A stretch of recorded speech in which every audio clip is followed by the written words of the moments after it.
So I wanted to use that that video clip in particular, because I'm preaching from the Psalm. I'm from Proverbs, and so I just Googled Proverbs, and this thing came up, and I thought, this is just exactly how I feel. But it's not with you guys. That is such a workout. I mean, I love that. But it's not with you guys. It's how I feel sometimes with the whole church, right? It's sometimes how I feel with the government. It's sometimes I feel with this country and the political stuff that's going on, right? You sometimes just want to go, what's the matter with you people? And yet here it is. And yet so it's Memorial Weekend, so I want to say a few things about our country for just a minute, and then about the church. But I don't want to give the opinion that I'm just really negative or pessimistic about things. I think in spite of this commedia dell'arte stuff that's going on in politics, where we have the jesters and the fools, and it's hard to tell what's wise and what's not wise anymore. I think in spite of that this is all going to work still. I do. I just believe in that. I'm reminded of a time I've shared with some friends that when Linda and I were in college at University of Texas in Austin, we have student government, right? All your college, big universities have student government. And Texas is UT is like a state, right? I mean, it's like 45,000, 50,000 people. It's got a government. Back in the day when I was there, Lorene Rogers was the president. You might as well have thought of her as sort of like the governor of UT. And so student government was basically state sanctioned, if you sort of think of it in those terms. Just kind of ran a conservative kind of a good student body kind of organization. But this was the 70s. And all of a sudden, out of nowhere, came this party for the election that year called Arts and Sausages. That's the ticket they were running on, the Arts and Sausages Party. And they were challenging, quote unquote, the state-sanctioned student body. They were challenging the incumbent for the election. And again, it was the 70s. They won by a landslide. Nobody gave them any credibility whatsoever. They ran around in jester costumes. They had top hats and long-tailed, tuxes. They carried around sausage links with them wherever they went. Nobody took them seriously. They didn't want to be elected. And yet they won by a total landslide. And it ran for about 2 years. I think student government ran for 2 to 4 years, but it didn't quite make it to the 2-year term. Nothing got done. Nothing happened. I mean, it just was a flop. And all they did was occasionally appear and do some kind of comedic something on the West Lawn, and that was it. And then the next election cycle, Lorene Rogers discontinued student government. There was just no more student government for the next several years. She just killed it. I kind of think that's what's happening here. I kind of think we're sort of looking at, what happens after a while when we stop paying attention. I mean, what Alex de Tocqueville, the historian, what he called America the great American experiment. He called democracy the great American experiment.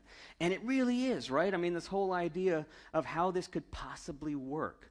But there were some key factors in the beginning of it. There was this desire to make it work, right? That seems to be missing right now because we seem to have lost sort of the vision of why it would work. And the only reason why I even bring that up is because it reminds me a lot of the United Methodist Church. I mean, the United Methodist Church is designed literally quite in remarkable parallels, designed after the democratic process of our government. We have a democratic process. We are a huge global church. And the way in which we work is we have members of the church which are elected by the body of the church to go to annual conference, which meets every year, and then members of annual conference which are elected to go to general conference every 4 years. And it's a representative process, so that issues that are brought before the general conference generate down at the local level, and then are all brought to the general conference. They're brought to the floor. And in the same way in which it operates in the government, where in our political system, where we have various committees that have to put these bills together before they can go before Congress, and they have to be passed in both houses. And there's this process, this sort of filtering process. Well, it's the same way in the General Conference. They go to committees that represent the various areas of our ministries, and these committees filter the thousands of legislations that come to General Conference. I mean, literally, hundreds and hundreds, several thousand will end up there. There's no way to bring them all to the floor to vote on them, so they go to committee.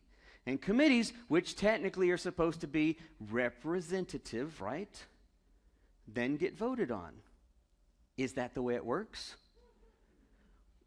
Not if you've been in politics long enough. You start realizing that's the ideal. But unfortunately, what happens is it gets manipulated. Various committees get heavy with one perspective over another perspective. Things get sort of shifted around. And then you end up on the floor dealing with basically this opinion versus that opinion. And that's where General Conference was this last couple of weeks. Ended up a week ago, finished up. And I mentioned it in passing briefly.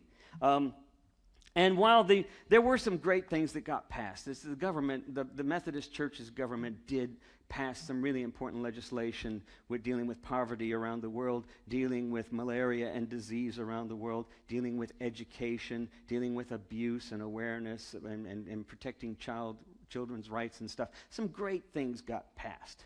Of course, the major issue which was going before it this year were all those issues related to human sexuality, right? And everybody knew that was going to be the big thing. Well, there were probably 24 various pieces of legislation, all of which got killed in committee. And without going into the politics of all of that, it basically stopped the process. In fact, at the very beginning of the conference, they decided to someone put forth a motion to the conference floor. Let's all discuss. Let's have time to talk together. Let's have holy conversation. They called it Rule Number 44, and it got tabled. No, it didn't get tabled. It got killed. Yeah, they voted it down. So we're not even going to talk. We're just going to vote on issues. So nothing really got to the floor until the last day. If you ever watched any of this stuff on annual, honestly, I would have. When I watched it, I'm a Methodist minister, and when I wanted to do that kind of thing, when I watched it, I was a little bit ashamed, honestly. And I thought, well, if you're not a Methodist and you happen to watch the General Conference on the video, on the live stream, you're probably not going to join this church. I mean, it just was sad. The kind of bitterness that was on the floor. There was a lot of anger, a lot of pain, a lot of bitterness and accusation, and it just wasn't pretty. Now, all in all, at the end, someone put up a proposal for the bishop. You can read about some of this. Tim Brewster, our senior minister, published some of this in his blog this week, and it also published the final proposal that did get passed by a slim margin, which was to send it to the Bishop's Council and have the Bishop's Council deal with it. Now here's the thing, though. I know, because some of you are going like, well, isn't that the same thing as killing it? Isn't that the same thing as tabling it for another 4 years? Isn't it the same thing as just putting off the inevitable? We're not going to deal with it? I think that was my first impression. And you people know me to be somewhat of a skeptic and somewhat critical. I'm pretty optimistic. And here's why. I really believe in this. I really believe in this idea that if there are people coming in that we don't like and the table's pretty full, just make the table bigger. Right? I mean, that's the idea of democracy. And that was what it was founded on. It was founded on this way. There is a way to somehow include everybody. We got to figure it out. That's what's worth it. That's what's worth it. Now, what happens is we get very possessive, right? We get very protective, we get very possessive, and that shuts it down because we forget that's not what it was designed to be. Somehow it's designed to be there's a place at the table. The Methodist Church is a perfect example of that as well. Some of you who came from various religious backgrounds know you came here. Now you're thinking, well, we come here because it's kind of a compromise. It's not evangelical, and it's not high church Catholic, right? So we can meet here. It's got a little bit of everything. But that's to miss the point, because people will say, yeah, it's kind of watered down. No, no, no, no. I can tell you right now, if this is watered down, I would much rather have one of the extremes, because this is hard. This is really hard to do, but it's worth the effort. And that's why I'm optimistic. There was a time when some of this was going on, and I was like with Linda sometimes going like, honestly, do we stay with the Methodist Church? I mean, they just struggle. They never seem to move forward. They move forward, but it's really slow sometimes. And this last week, I was almost at that same place where I wanted to go, you know what? I am just so frustrated, which is why I love this video. And then I thought, wait a minute. My family, the reason why my family works, why my immediate family, my brothers and my sisters, you all know, many of you know my brother. He and his partner joined here a while back, and this was the first church he had ever joined in his life, joined by profession of faith. And he's gay, and of course my sister, very extreme. We have all of the extremities in our family, politically, theologically,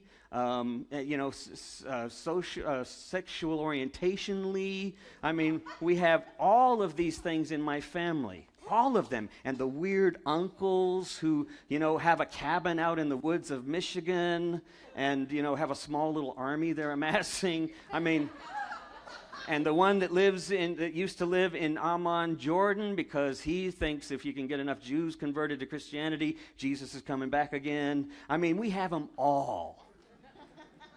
And at every holiday season, it is the most fun to sit at our tables. Not because we get into heated discussions, because we know just how far to go before we have to remind ourselves we love each other.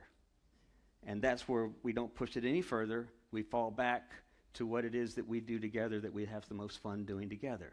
We sing songs, we eat together, we eat the food together, we laugh about the stories that we experience together, and that's where it works. That's the challenge, I think. I want to share a very quick little story with you. It's an old fable. It's not an old fable. It's actually, I read it first in the late 80s.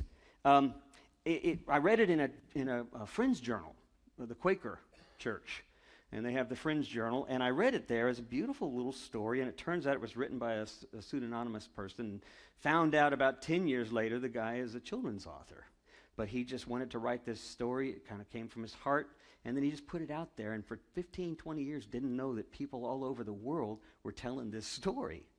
But it just in grassroots kind of settings until he heard about it at a festival 10, 15 years ago, and then it became a picture book, and he published it. But people said, should we have been asking you for permission? And he said, no, that's why I put it out there, to see what would happen. So here's a little story. It's a little, like a parable.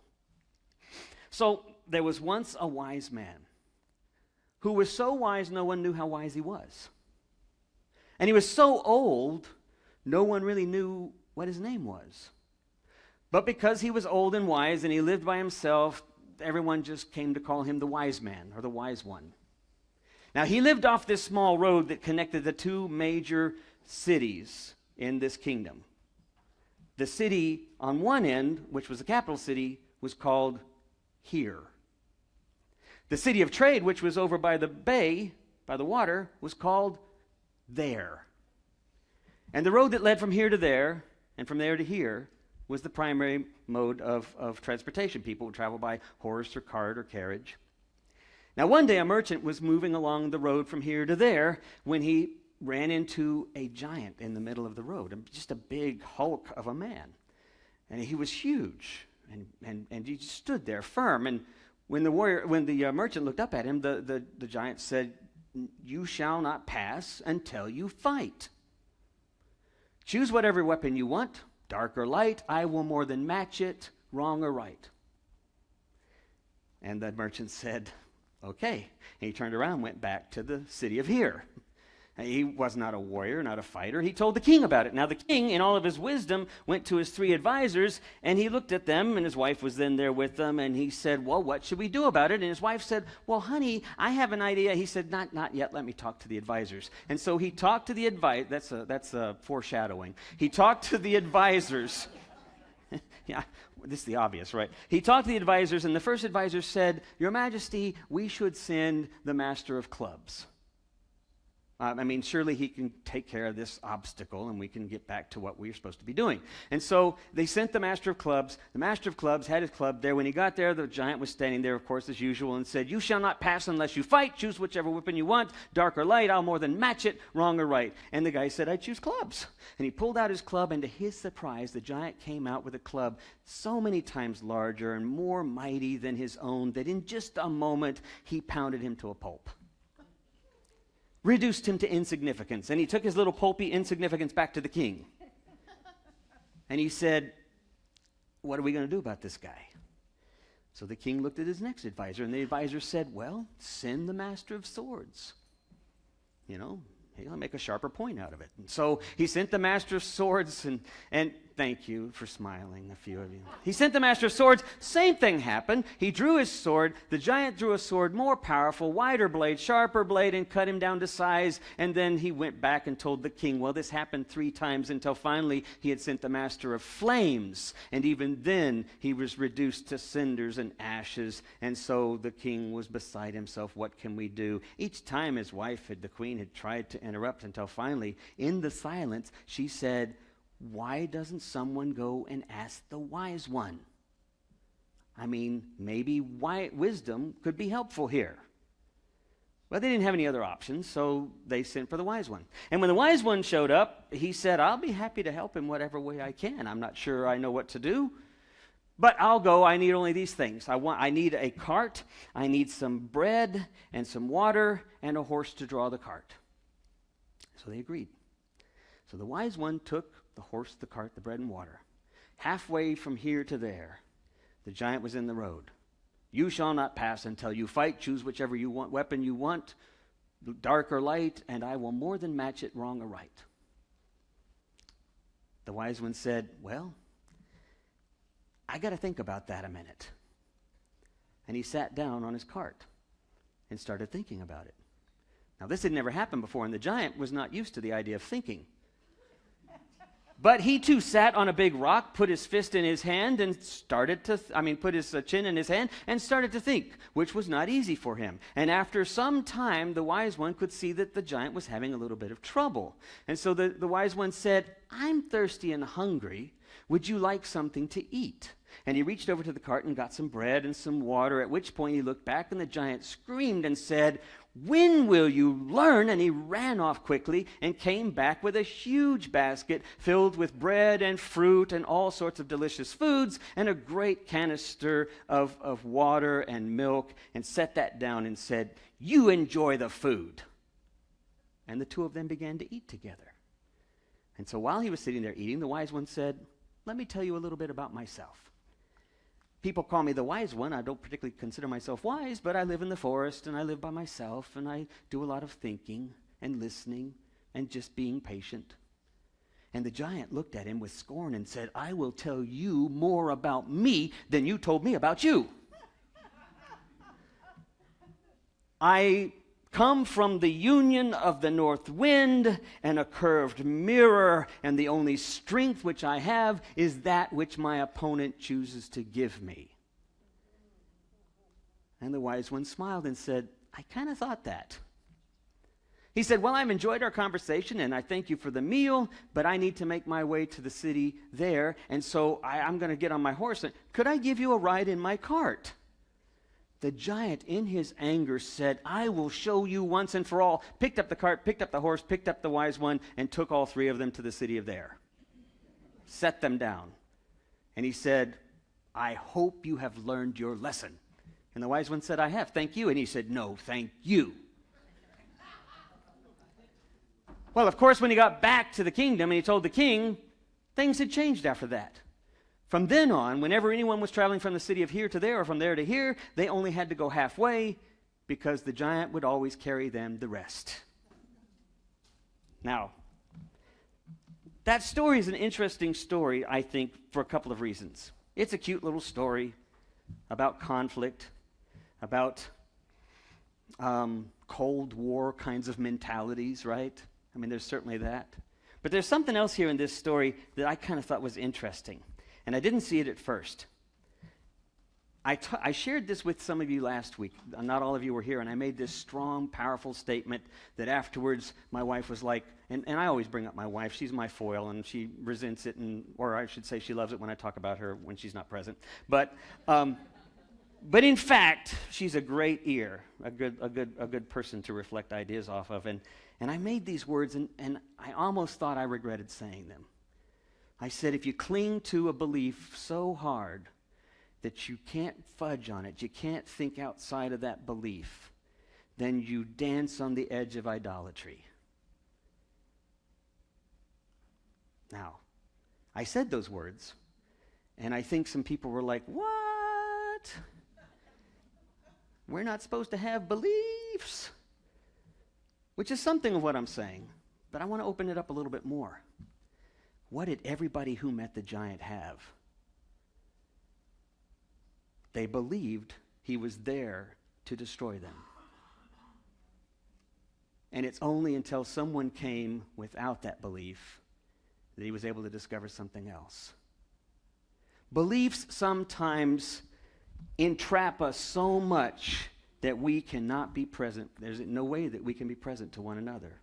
And I think that's what this story offers us. It offers this idea that sometimes what we avoid because we don't understand or we're afraid, we cling to these beliefs and we cannot be present. There's this wonderful writer by the name of Lynn Jensen who says this, and it's a little complicated, so listen close. He says, there is a complacency attendant to belief, which tends to substitute itself for continued inquiry or sustained attention.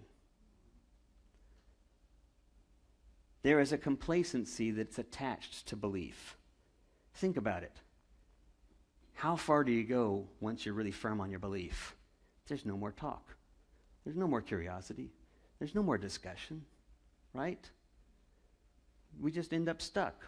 Can't really talk to you because we don't see things eye to eye. But that's because we're playing the game of beliefs. We're not playing the game of connection. We're playing the game of my opinion versus your opinion. We're not playing the game of where are we alike. So that when the Methodist Church gets to that same place, it gets pretty much at a stuck place. When the country gets to that place, we get pretty much at a stuck place. But the idea, the value, the core value to Jesus' message of loving one another as you love yourself, being Christ to one another, of the country saying, this is a big place. We can figure this out. The idea is what motivates, not the belief. It's that practice of attendance, of attention, of presence. The story suggests that beliefs often distract us from attending to what the real matter is at hand, and it does get complacent. What we learn to trust in moments of letting go of our fears or our beliefs is not so much any particular innate talent or wisdom that we have. Remember, I told you wisdom is not really a truth. It's not really a particular belief. Wisdom is a way. That's what it literally means. Discerning a way. It's not so much any particular innate talent or wisdom when we learn to trust and let go of our fears or our beliefs, but rather what we learn to do in that moment is to be present to the moment at hand. And that can be really hard.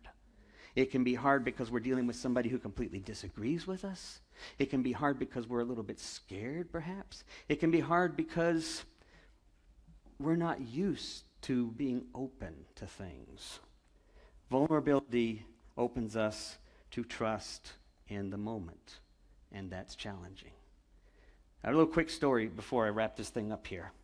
I've shared before with you guys that I grew up in a dysfunctional family and had all of these dynamics going on with alcoholism and abuse and stuff. And as a kid, that got acted out, right? As a kid, that got acted out in nightmares and struggles, and I had a hard time living at night, sleeping at night, dealing with just being around. I was scared about things all the time, and I had these nightmares that I knew this monster was out there, outside my window.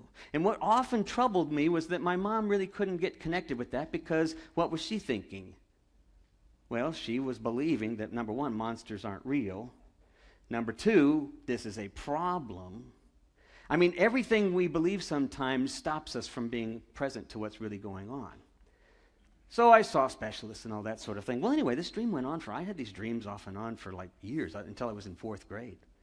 And when we moved into the new house that I now still live in, we bought the house after several families between us and our own family had moved out. And when we moved into this house, she put me in the upstairs bedroom with 2 great big picture windows and no curtains. And I thought, you really don't understand, do you? So I had horrible nights, because I couldn't even pull the covers back. I knew it was waiting outside the window just looking in on me. There was no way. So she finally put curtains up there. That didn't really help, did it? As long as I believe there's something over there, it's still over there. And one night, for some strange reason, and I don't know exactly why yet, I haven't put my finger on it. Maybe it's just that insight that sometimes comes for some of us sooner than others. So, and maybe it was something else, but I just thought to myself, I've had this nightmare so many years and off and on so many times, it really is exhausting. Maybe I'm wrong. So I took a sleeping bag and I went outside. And I did 2 things. I literally exposed myself to whatever was out there, right? I just opened myself up vulnerably to if there is a monster. And I tried to tell myself, I know that can't possibly be true because I know that monsters are figments of my imagination, and yet that belief is still in the back of my mind, but I challenged that belief enough to sit present to whatever was going to happen next, in which case nothing happened, right? Stayed there the whole night until I fell asleep and never had that particular nightmare again. But there's something about challenging our belief systems enough to be present and vulnerable to one another that I think is at the heart of what it means to be the church. This church, First United Methodist Church, this amazing church, which is, as Tim Brewster, our senior minister, says, is this big tent. There's so many different ways people are in their various stages of their faith journey. And there are different ways to represent how we experience that faith journey. Can you do that? Well, you can't do it in a lot of Baptist churches, and you certainly couldn't do it in a lot of other kinds of churches. But some reason, if the tent's big enough, if the table's big enough, there's places for everybody. Let's let that be the goal. Let's that be the value. Let's let that be the Jesus says, love one another as you love yourself. Let's that be the inclusion of everyone into God's kingdom. And maybe that can also be at the heart of who we are in our democracy. I don't know if we'll get there. And I don't know if the United Methodist Church will get there, because the final thing that they approved of was the Bishops' Council, as I mentioned. They said, bishops, you go find a way to make everybody happy. But I think you can. Now, some people will leave because they won't remember what this is all about. But I think if we can get to that place where we remember what this is all about, we'll get past the differences of our beliefs, and we'll get towards the presence of being one with another, wise or otherwise. Amen.